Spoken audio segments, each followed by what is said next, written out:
Hello and welcome to another episode of It's Not Hard, where we look at the uses, construction, and tying techniques of knots. Remember, there's no right way to tie a knot, but there are plenty of wrong ways, so always check your knot before trusting it to any critical load. Today we're going to look at the Alpine Butterfly Loop and the Alpine Butterfly Bend.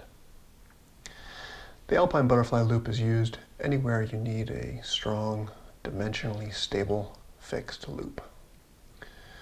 And I say it's dimensionally stable because you can pull on any parts of it and it doesn't yield in any way. There's no give or play in that line. You'd use this in places where you might want to attach a carabiner, which is one of its most common uses. That's why it's called the Alpine Butterfly Loop. It's used in mountaineering quite a bit. So I can attach a carabiner. My carabiner can pull in different directions and it stays strong. Stays intact. But it's also useful in other camping and outdoor activities. I might create a string of these across my tent inside to hang a light or clothes. Or I might use it outside, maybe hanging it from a tree to hang some gear, my backpack or equipment from the tree to keep it up out of the mud. It's a fast and easy knot to tie, and it's very reliable. It's also easier to untie than many other types of fixed loops. It comes apart fairly easily, even after it's been under a heavy load. You can pull it apart fairly easily just by backing it out. We'll get to that in a second. And it also works well with all kinds of modern rope, including very stiff rope like this Lawson's glow wire, which is a very stiff piece of Dyneema. So any kind of ultra high molecular weight polyethylene it works well with. As I said, it's a very strong knot. I don't do strength testing, but you'll find sources online that'll say it's anywhere from 50% to 2/3 of the line strength, depending on the load and the direction it's being pulled in, and of course depending on the material.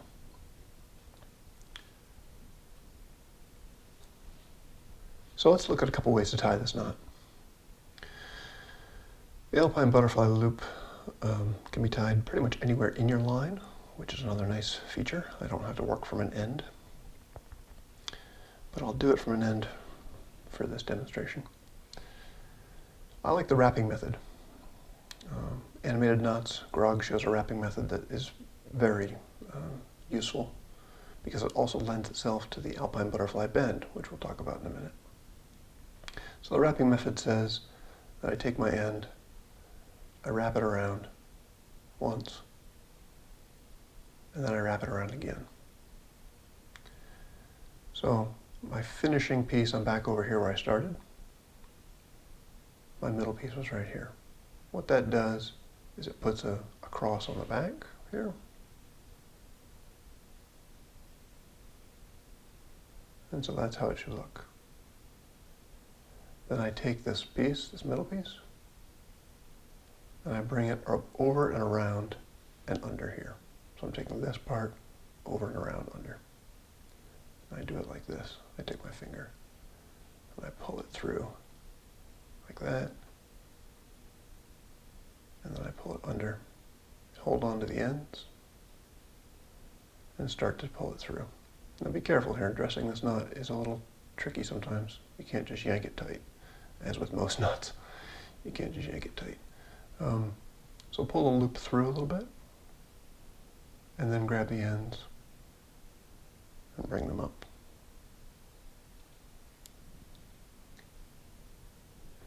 And here you can see why it's called the butterfly bend. We'll look at it a little more in a second, but there are these two parts here that wrap around. So each rope wraps around an end around the middle. And that's what gives it its strength. So after you've dressed it and tightened it,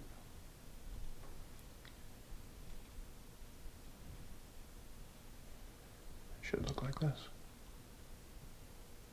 You can see the two shoulders here. and sort of the crisscross in the back.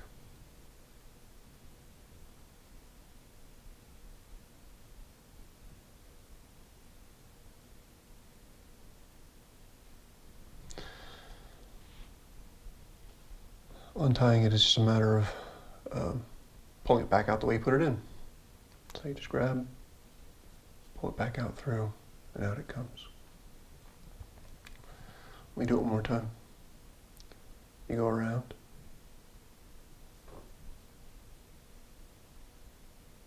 And then come back over here where you started. You take that loop. You bring it through.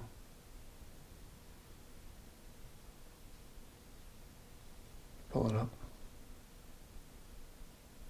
Bring the butterfly out. And dress it.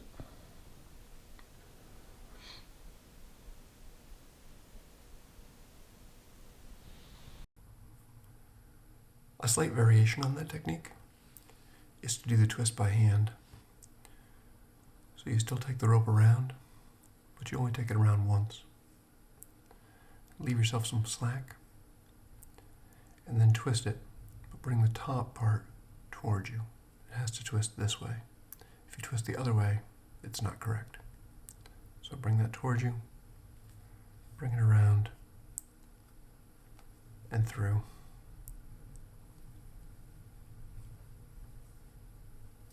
And dress the knot.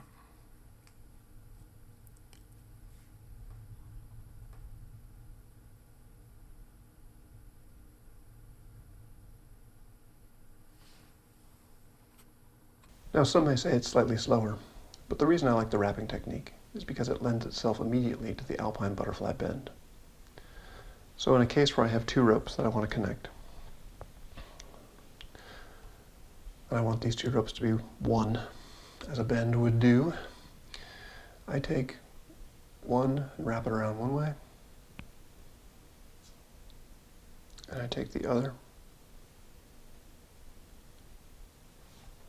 and wrap it around the other way.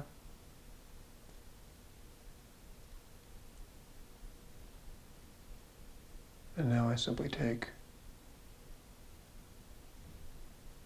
these two ends and bring them around and through. So it's the exact same knot, it's just my rope happens to be cut. Now I bring them together, and now you can really see the butterfly, why it's called the butterfly bend, or the butterfly loop. In this case, it's the bend. So you can see both ropes. You can see how each rope wraps around its own end, but also wraps around the other. So the green here, there's the rope wrapping around its own end. And here's the rope wrapping around the middle. So the green rope going around these two, and the yellow rope coming around these two. And that's what gives it tremendous strength as a knot. So once you tie them and dress them, these ropes are now correctly connected in a bend.